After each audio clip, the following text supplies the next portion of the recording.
Muito bem, muito bem, muito bem. Boa tarde. Pois é, minha gente, são muitas as coisas que nos fazem tremer, que nos fazem temer. A priori, nós tememos aos homens, né? E quando tememos aos homens, sabemos que estamos direcionando o nosso temor de forma errada, porque não deveríamos temer aos homens, senão a Deus, uma vez que aos homens não lhes cabe grande coisa a não ser matar-nos na carne, ou seja, termina-se a nossa vida por aqui, mas de uma certa forma eles não podem fazer mais nada.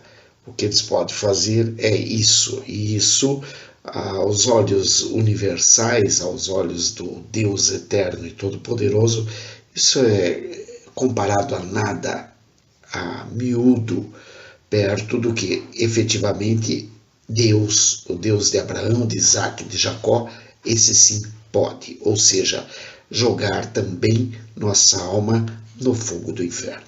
Bom, mas de qualquer forma nós temos temido a homens por conta de tantas destruições, de tantas maldades, de tantas contendas, de tantas coisas que vêm sendo às largas praticadas pelo homem. Né? Nós vemos que nossos irmãos já não podem mais um olhar nos olhos do outro, até porque qualquer coisa já é motivo de guerra, motivo de encrenca, motivo de litígio, motivo de contenda. E a lei, por sua vez, a nossa lei, ela é frouxa, ela é uma lei sem justiça, é uma lei que não se completa, ela só se completa quando ela é contra o pobre, quando ela é contra o justo. Do contrário, ela não é justiça, ela é totalmente torcida, totalmente desfalcada de senso, desfalcada de realidade, ela é totalmente levada a efeito, mas sem os valores que lhe cabe ser como justiça. E dessa forma, claro, nós seremos constantemente mais e mais pisoteados, não somente pelos bandidos em si, pelos que praticam a iniquidade, pelos ladrões, pelos assassinos, pelos pedófilos, pelos traficantes, enfim, por todos esses, mas também pelos próprios membros da justiça, porque, por um lado, nós podemos observar que, ao praticarem a injustiça, claro está que eles são os senhores que também mandam, ou seja, eles são mais pavorosos e terríveis, muitas vezes, do que a grande maioria daqueles a quem eles soltam, porque se soltam, algum motivo há. Não há de se imaginar que realmente um magistrado, um juiz, né, esteja soltando bandidos para saidinhas, digamos assim, se não seja por seus próprios interesses. Por quê? De repente está ganhando dinheiro para favorecer esse tipo de saidinha, e inúmeros outros fatores que a gente ainda não sabe, mas um dia a gente vai saber, natural. Um dia a gente vai imaginar o que realmente está acontecendo por trás disso tudo.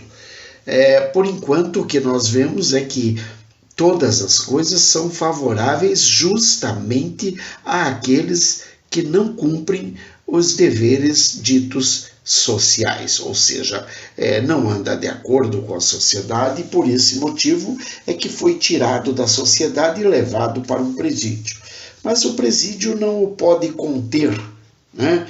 Por quê? Porque chega o período natalino, por exemplo, dia de paz, festas de Ano Novo, dia de Páscoa, dia de, enfim, inúmeros dias de festas, e aí os presos são postos em liberdade para que eles possam ir lá gozar juntamente com suas famílias daquele momento de paz, de amor e de harmonia.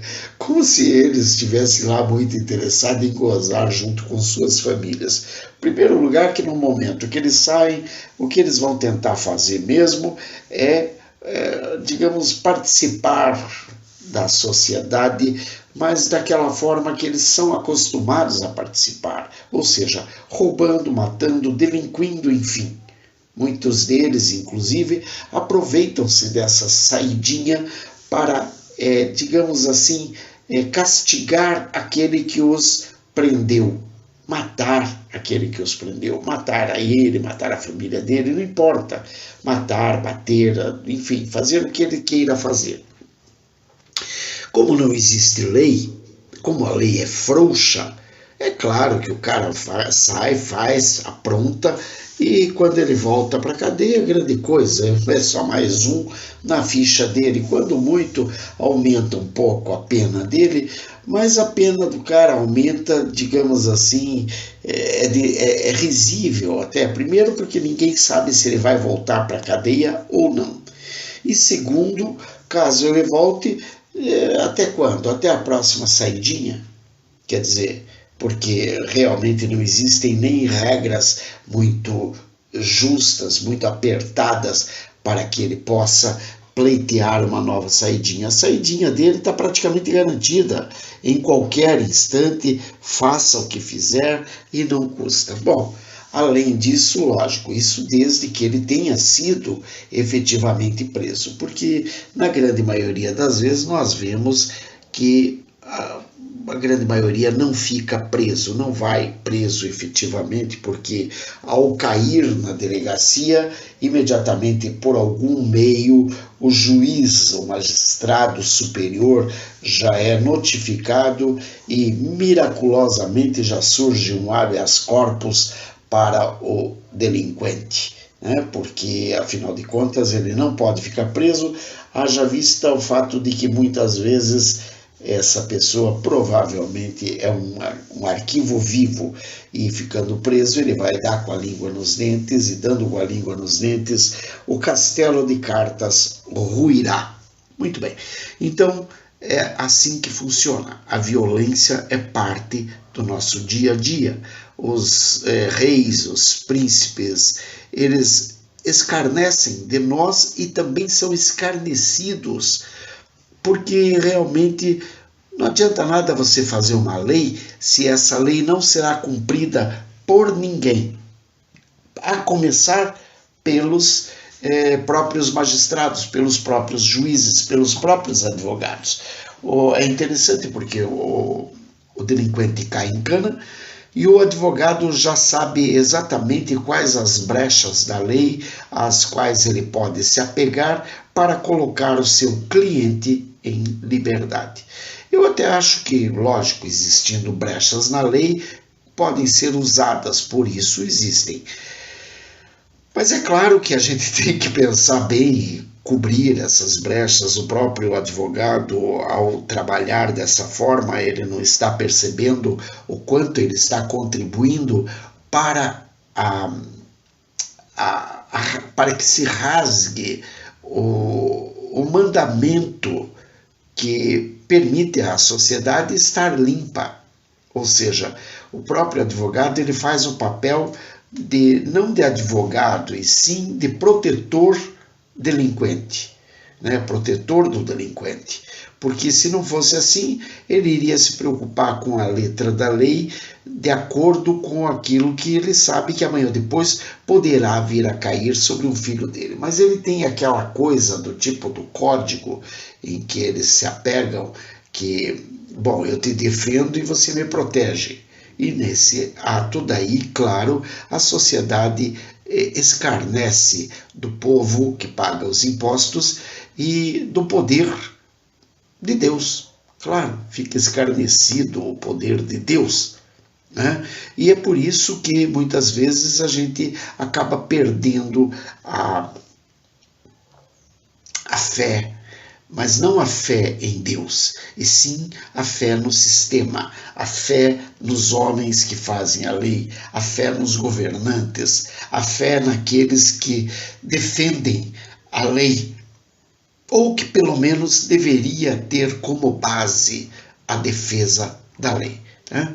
E daí nós percebemos então que o nosso inimigo, ele é sempre do mesmo jeito, ele está sempre querendo nos destruir, e não adianta nada você ficar como atalaia e ficar ali cuidando e vigiando, porque você, na verdade, você não vai ver a justiça sendo feita não pela mão dos homens. Você até sabe que a justiça será assim, será feita, mas ela será feita por Deus. No momento certo, Deus levantar-se-á e virá em teu socorro, e Ele é que vai fazer tudo o que tem que ser feito, porque é como Ele te responde, né?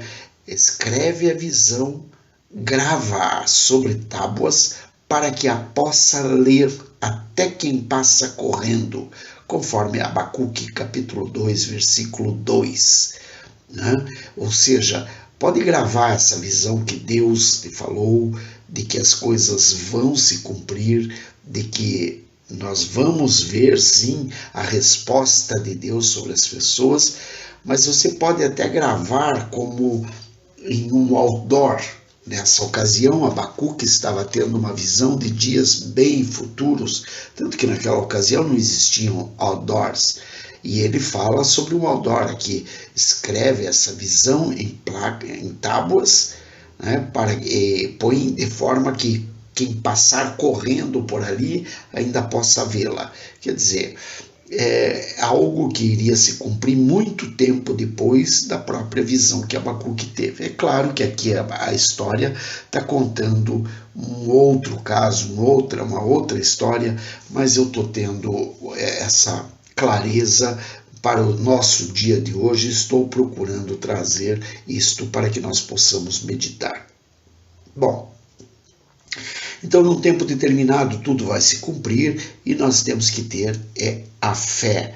A nossa fé é que não pode morrer, porque o justo vive por sua fé. Então, nós temos que ter essas certezas, levantar a nossa voz, clamar, e clamar como o profeta Abacuque clama, onde ele faz a sua oração no capítulo 3 do seu livro, dizendo: tenho ouvido, ó Senhor, as tuas declarações e me sinto alarmado. Aviva a tua obra, ó Senhor, no decorrer dos anos, e no decurso dos anos faze-a conhecida. Na tua ira, lembra-te da misericórdia, pois vem de Temã e do monte Parã vem o santo. A sua glória cobre os céus e a terra se enche do seu louvor. O seu resplendor é como a luz, raios brilham da sua mão e ali está velado o seu poder. Adiante dele vai a peste e a pestilência segue os seus passos. Ele para e faz tremer a terra, olha e sacode as nações. Esmigalham-se os montes primitivos, os outeiros eternos se abatem. Os caminhos de Deus são eternos. Vejo as tendas de Cusã em aflição, os acampamentos da terra de Midian tremem. Acaso é contra os rios, Senhor, que estás irado? É contra os ribeiros a tua ira, ou contra o mar o teu furor, já que andas montado nos teus cavalos, nos teus carros de vitória? Tiras a descoberto o teu arco, e farta está a tua aljava de flechas. Tu fendes a terra com rios, os montes te veem e se contorcem. Passam torrentes de água, as profundezas do mar fazem ouvir a sua voz e levantam bem alto as suas mãos. O sol e a lua param nas suas moradas ao resplandecer a luz das tuas flechas sibilantes, ao fulgor do relâmpago da tua lança. Na tua indignação marchas pela terra, na tua ira calcas aos pés as nações. Tu sais para salvamento do teu povo, para salvar o teu ungido. Feres o telhado da casa do perverso e lhe descobres de todo o fundamento. Traspassas a cabeça dos guerreiros do inimigo com as suas próprias lanças, os quais, como tempestade, avançam para me destruir. Regozijam-se como se estivessem para devorar o pobre às ocultas. Marchas com os teus cavalos pelo mar, pela massa de grandes águas. Ouvi-o e o meu íntimo se comoveu. À sua voz tremeram os meus lábios. Entrou a podridão nos meus ossos e os joelhos me vacilaram. Pois em silêncio devo esperar o dia da angústia, que virá contra o povo que nos acomete. Ainda que a figueira não floresça, nem haja fruto na vide, o produto da oliveira minta, e os campos não produzam mantimento, as ovelhas sejam arrebatadas do aprisco, e nos currais não haja gado, todavia eu me alegro no Senhor, exulto no Deus da minha salvação. O Senhor Deus é a minha fortaleza, e faz os meus pés como os da corça, e me faz andar altaneiramente. Isso nós vemos no livro de Abacuque, capítulo 3, versículos 2 a 19. Que Deus te abençoe, que Deus te proteja, que Deus te guarde, que Deus te liberte e que você veja que sim, a vitória vem do Senhor. O justo vive pela fé. Em nome de Jesus, seja abençoado neste dia 2 de janeiro de 2021. Grande abraço, grande beijo. Fique em paz. Beijos. Pai. Fui.